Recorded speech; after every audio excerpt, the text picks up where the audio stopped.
कुठं आहे रे तो जंगलचा राजा? तुझ्या माईला तुझ्या हे कुत्र्या, मस्ती आली काय तुला?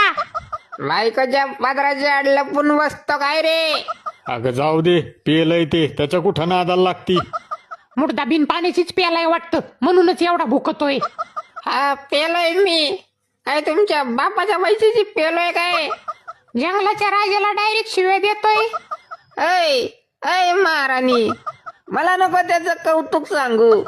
राजा बिजा तुझ्या घरचा. आज आपणच इथला किंग आणि आपणच किंग मेकर. हो, काय त्या कुत्र्याचं ऐकताय? टाका खांडोळी करून त्याची. अगं पेलय ते, असल्या बेवड्या खावड्यांच्या नादाला लागून आपण आपली किंमत कशाला कमी करून घ्यायची. अरे बघतोस काय रागानं? घरात घुसून राडा केलाय वागानं. बाया, बघितलं का मुर्दा स्वतःला वाघ समजायला लागलाय.